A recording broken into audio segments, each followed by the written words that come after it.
Good morning, everybody. This is Sean from Voices from the Dirt Road. Glad to be able to see you this morning. We got a great show set up for you. Hope you already got your cup of coffee. I got mine. We're looking forward to having a great conversation with you today.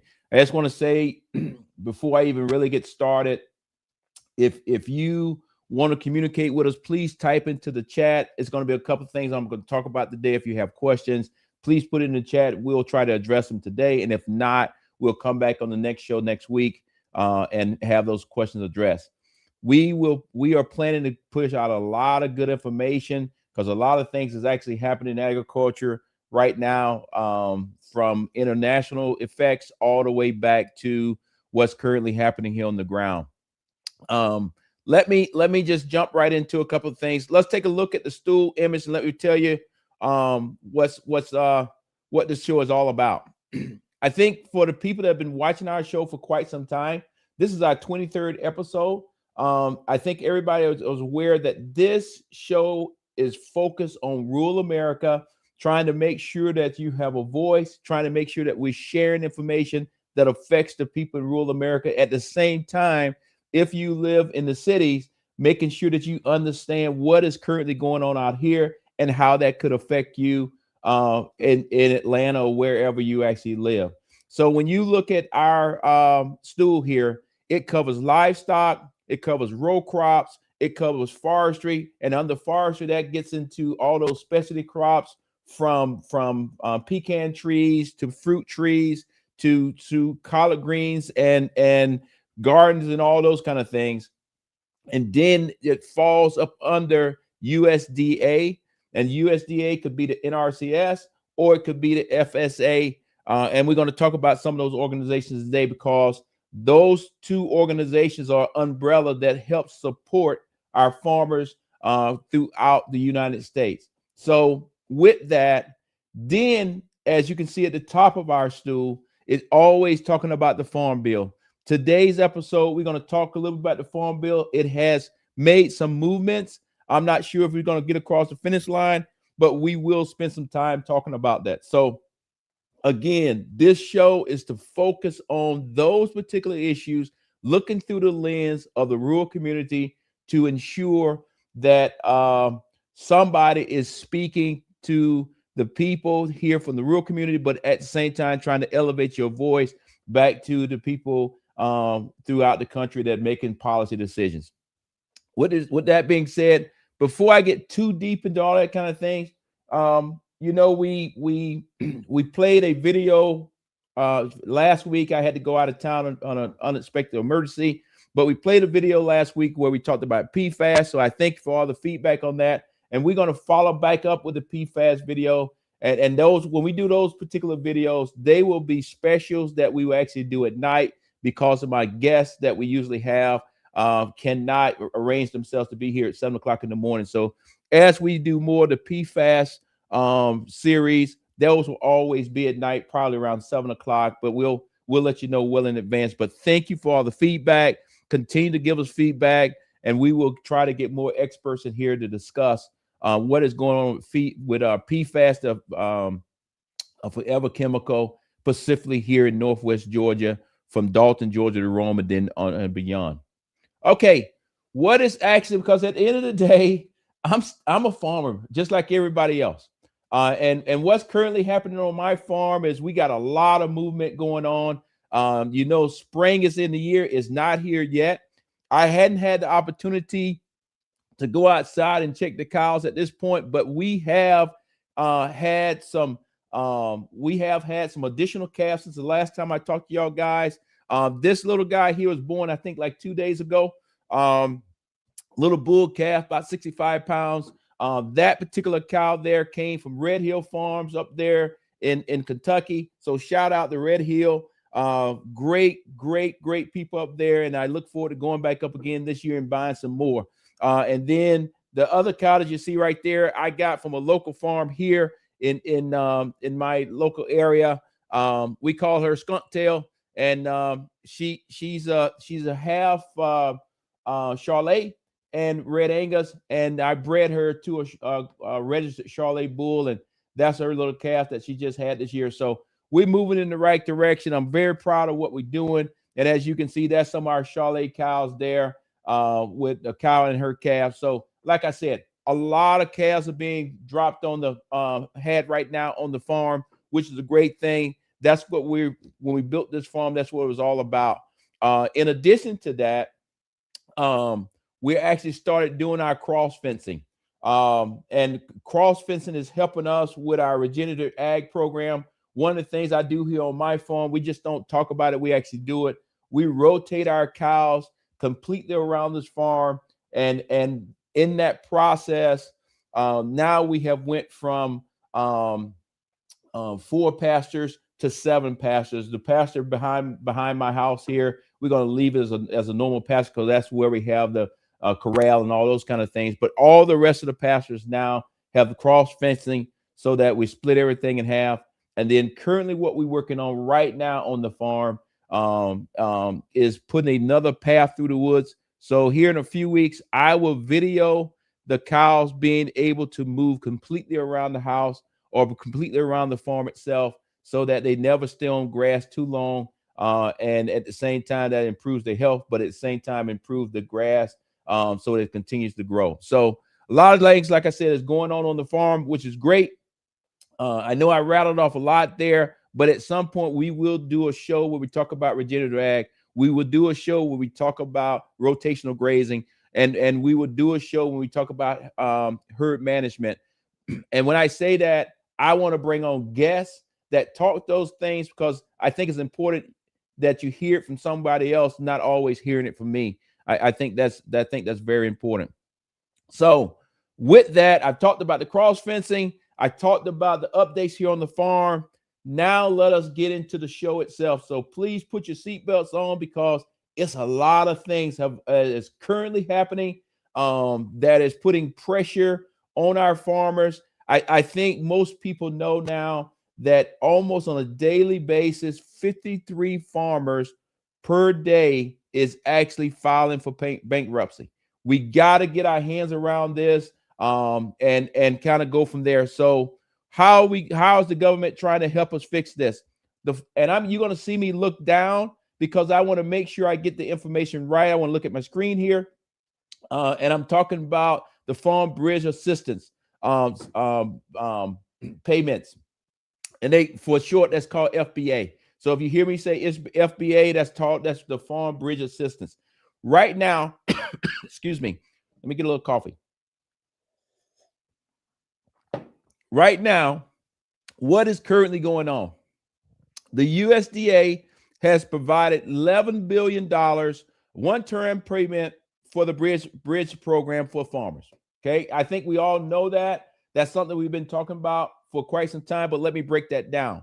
Inside of that $11 billion, they held back $1 billion, and that $1 billion is for commodity farms, vegetable farms, specialty farms, all those things. And we'll break that down for you a little bit later on in the show this morning so that everybody understands this. One of the things that I would recommend to the USDA, and I've already called them, but I'm going to see them later on today anyway, and I'll say it again, is right now, if you go to their website, it talks about FBA program. However, it does not split it out to say FBA for large farms or farms that grow peanuts, soybeans, and cotton, those type commodities, versus the second phase that we're into now, where they're actually doing the specialty crops. So I think they need to give it a different little bit of a name, because when you go to the website, you can get confused on a couple of things, and that's why I wanted to talk to you about it this morning. So let me just slow down a little bit to make sure everybody gets this. The first part of the FBA, and I want to make sure I do this because people are getting confused out there. And when I say people are getting confused, farmers are getting confused. Okay.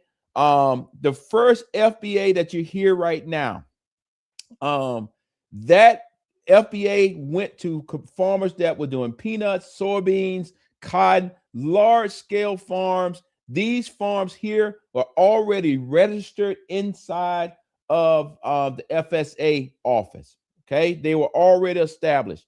Those farms based on them filling out the paperwork a few months ago, those farms actually are now receiving their payments. So they actually started receiving payments on February 28th of 2026. And as those applications are looked at, reviewed, and approved, those farmers will continue to get payments based on where they need to be. And remember what we talked about earlier in some early episodes, that payment, depending on the entity, could be up to $155,000. So I know it's a lot of information, but farmers clearly know what I'm talking about. So I want to make sure I'm clear on this. Farmers that are in that first program are currently getting payments right now. All right. Now, where I talked about the confusion is the same name, no change to the name. It's just the new FBA program. That program there is focused on the specialty crops, people that have vegetables, people that maybe their farms, their programs have never been filed with the FSA office. These individuals now, because this is for that $1 billion. These people now can actually also go to the FSA office or go to your local office in your county, sit down and talk with them and actually fill out the paperwork. That particular program right now, enrollment started on February 23rd, and it will go through April 17th, 2026. This is for, like I said, those specialty crops. And if you go to the website, it will give you a definition of specialty crops. But just to let you know, that's kind of like somebody has a garden where they doing a garden for the community, large scale garden, collard greens, whatever it is, or you have some other small scale thing. Okay, but I encourage you to go to the website and see that. But the key thing is you can apply right now, and it goes through April 17th. The deadline is April 17th. After that, your stuff would go through the same process as the first program. If they look at it, it makes sense and is approved, you will receive a payment. What I need to make sure that all of these specialty crop people understand, when you start, this is $1 billion is for the entire United States. So when you finally get your money, I want you to make sure you clearly understand that it may not be as much money as you thought it was going to be. So just think through that. I'm encouraging you to have that conversation with your local NRCS office or your local FSA office, whatever's closest to your house. They can help you, so that as you go through the process, you can get it done. You can also do the application in person, or you can do it electronically, or you can mail it in or fax it in. I would encourage you, the way that I do my stuff with the office, I go there in person to ensure that I understand what the program is about, understand everything that's actually supposed to be happening, and if I get approved, when am I going to get it? So key piece I just want everybody to know is these programs are happening right now. I'm going to recommend to the Department of Agriculture, USDA, that they actually need to change the name or tweak the name a little bit, because when you go to the website, and I encourage you to go to the website, you will see that the two names are confusing people out there. And the local office that you go to, in many counties, they're in the same location. It is the local FSA office. But I would go on a limb and say, if you're closer to an NRCS office, you can go in there and they will at least put you in touch with the right people and kind of go from there. So just want to bring that to your attention, because that deadline is coming quick. And I want to make sure that everybody out there that's trying to get some help, get the help that they need to have. Now let's transition over to some current things that are currently happening here on the ground. Hey guys, the Farm Bill has finally made it out of committee. I think it was 2 nights ago it made it out of committee. One of the things that I want to tell you is right now, when I looked at it last night or the night before, I want to read the Farm Bill see what's in it. I just don't want to have the little highlights, because when you just get the highlights, this is when you find out that, wait a minute, that's the stuff they wanted you to know. If it was something else hidden there that has a great effect on you as the farmer, or you as the industry that provides equipment to farmers or whatever. So it's 182 pages. This week, myself and my team, we're going to go through it line by line, and then we'll come back and mark it up. We'll probably post it somewhere, but we'll also talk about it on the next episode next week. So I wanted to make sure that you clearly understand that, because I think it's important that from this show, if I'm going to try to speak for a rural community, somebody needs to read the document instead of just saying, yep, it looks good to me, because they give you the talking points or the top lines. But I want to go and actually go through every line, making sure how does it affect us as farmers here on the ground across the board. And then if some things need to change or to be improved, I would encourage you to reach out to your representative and ask him or her to go back into committee and see, can we get those things updated. So the Farm Bill is out there, but let me also bring this to your attention. As the Farm Bill, and that's great. I'm glad the Farm Bill has made it out of committee. I'm not making it out of committee does not mean that it's going to get passed. I want everybody to know that it's a long process.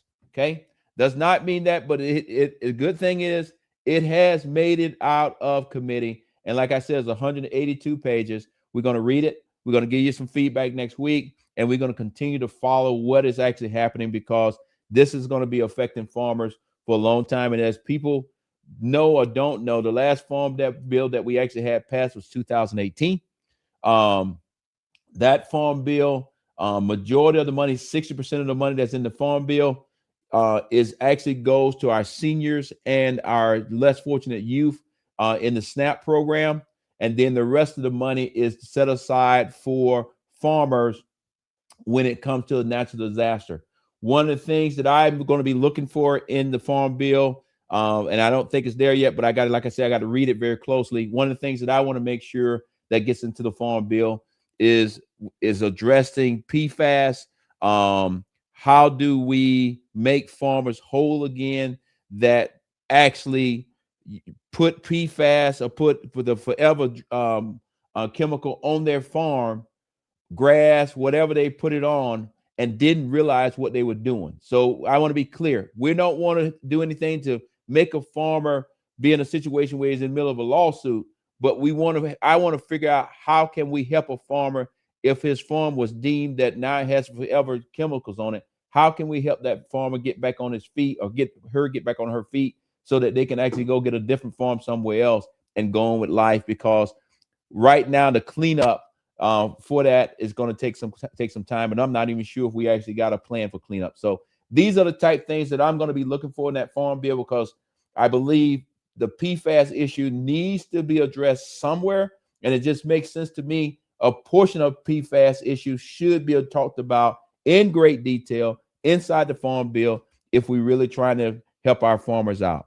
So with that, that's enough talking. I need a break. I need to drink some coffee. What I want to move to now is when we don't have a lot of videos today, but we do have some serious videos today, because as y'all guys know, just earlier this week, I think 4 or 5 days, maybe 5th day or 6th day today, we actually just got into a violent combat war in Iran. I think everybody is aware that we got that going on in the Middle East.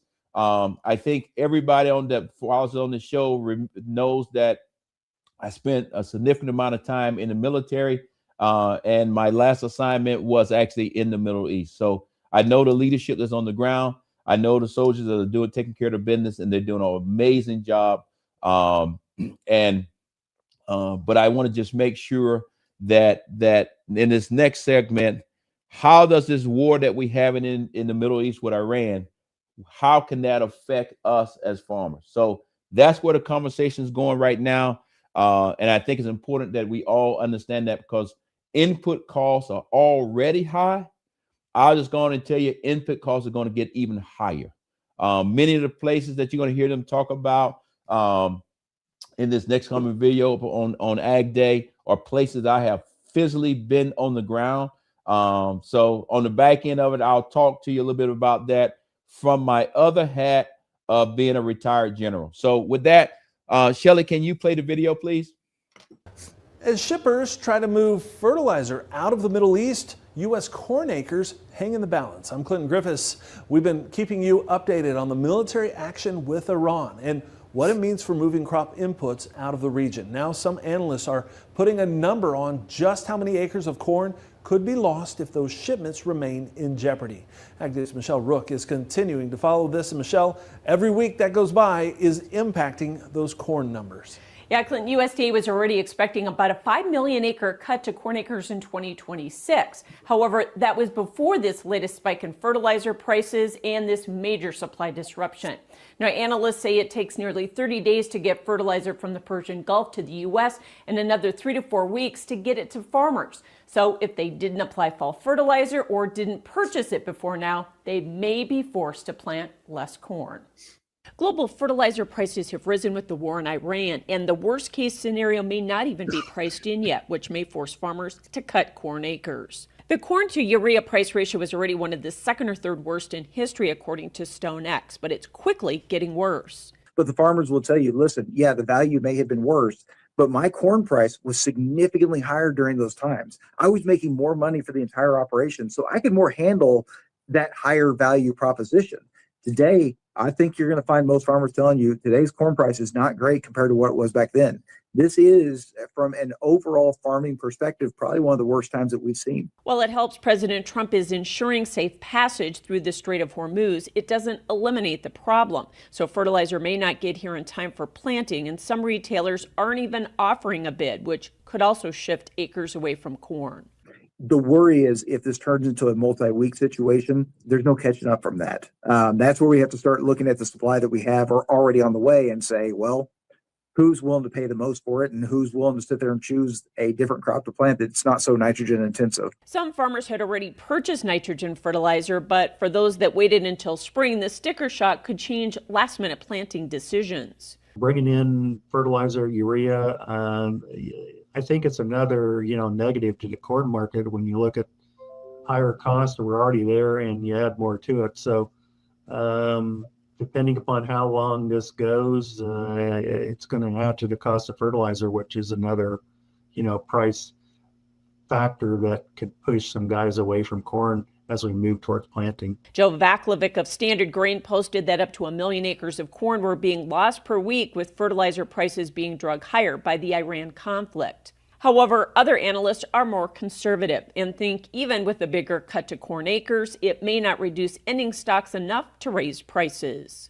It's possible. Now, we don't know exactly how much quote-unquote last-minute switching could be seen based on changes for soybean prices, based on changes for fertilizer pricing, etc. So these can give us some type of movement. We're not quite sure how much. But theoretically, maybe losing a few extra corn acres right now? I think we can make that point. Whether it's enough to substantially change the story, that's maybe a separate argument here. So we'll wait to see what farmers decide in the March planting intentions report. I'm Michelle Rook reporting for Ag Day.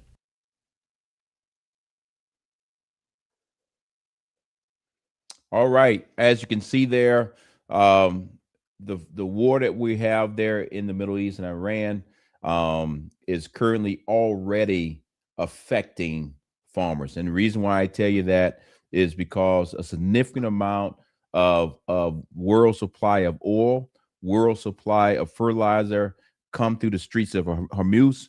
That is very close to Iran, and very much Iran can actually slow things down. One of the things that was not talked about in this particular video is President Trump and the administration is making, and CENTCOM are the guys down in Tampa that are actually fighting this war for us. They're making a decision on, are they going to put the Navy out, our U.S. Navy out, to try to bring some of those ships through. But again, all those things take time, and the markets don't wait. So I would tell you here on my farm, we have already made a decision that this year we will not be able to afford the fertilizer. We're going to end up going with the chicken manure. strictly because it was already high, and now we already starting to see those spikes. So that's the decision that we're making here on my farm. We'll again, I'm just trying to grow grass for my cows. Again, the row crop guys got to make their own decisions. But key piece that we're talking about here is this war is only on day 6, day 7. Don't quote me on the actual day. I think it's day 6. However, the question is, how long is it going to go? Right now, the administration is saying anywhere from 4 to 5 weeks. Right now, many farmers are already starting to try to get some crops in the field. And the question then comes into play, like they said in the video: did you buy your fertilizer in advance? The other piece is, even if you didn't buy your fertilizer in advance, were those ships that the company bought the fertilizer, did it make it through the streets of Hormuz? And if not, it's still standing out there in the middle of the ocean waiting to try to get here. Hence, that affects the supply and demand, and we kind of go from there. So we're going to continue to follow this later on in the show. Well, not later on the show, here next. Usually I don't do this. Usually I try to keep this podcast completely separate from whatever else I'm doing in my life. But I think in this particular case, I want the audience to know that you could see me in other capacities, and one of those other capacities is a retired brigadier general, and I have been on different news shows, and it'll probably be on many more to come, depending on how long this war is going to go. Talking about the war from my expertise as being a retired general, and at the same time being in combat, and at the same time spending many years in the Middle East, trying to make sure the American people understand what is currently going on from a military point of view, and then kind of from there. So I want to take time this morning. So I need to apologize. The video is going to have a banner on it that we cannot get off, but please disregard that and pay attention to what we're talking about. This, I think, is from the yesterday or the day before. And I think it's on News Nation, where I was on there at 6 o'clock in the morning. So with that, Shelley, will you play the video, and then I'll come back on the other side? Now is Georgia Democratic congressional candidate, retired Brigadier General Sean Harris. General, good morning to you, sir. Thank you for your time. You have such an interesting perspective on this, because you're military, but you're also running as a Democrat, most of whom obviously overwhelmingly oppose this operation. Do you feel the same? Well, Marky, I want to first say thank you for being on your show. But what makes me very different from everybody else is this: my last assignment was actually Israel. So when I saw the earlier clip of the bombs falling there in Israel and going in Lebanon, I have been there. I will say this: when I look at it or get to D.C., I'm going to look at everything and then vote for what's best for the nation. But I will also say that the president needs to come in and explain to the American people why we're in this war, how do we get in this war, and then how do we define getting out of this war. Mm-hmm. I know that you say American people deserve clarity, Congress deserves a vote, troops deserve leadership with a clear objective. Just to be clear, had you been in Congress and had you been given a say on this, would you have voted to leave Iran alone at this time? At this point, I would have to say I would go into the top secret briefing, see what was actually said, and then based on that and based on my prior experience, like I said earlier, I probably would have voted saying, yes, let's do it. But I would want to make sure that we go out and tell the American people what we're going to do before we actually did it. Let me play some sound for you, sir, because the administration briefed the House and also the Senate last night, just amid confusion over the strike's justification. Take a listen to what Congresswomen Nancy Mace and Pramila Jayapal had to say about it. The nation of Iran was further along and closer to getting a nuclear weapon than at any other point in world history. This needed to happen. It needed to happen now. Imminent means immediate threat to the U.S. That was just not addressed at all. General, is everyone not seeing the same intel on this? I mean, why is there such a stark division about how much of a threat Iran posed? I get Democrats saying, you know, I wish we had been given a heads up or given a say, but why is there such a stark difference on what kind of threat there was at hand? Well, the reality of it is that this has been an ongoing debate for a long time. It's just not this time, but many times before.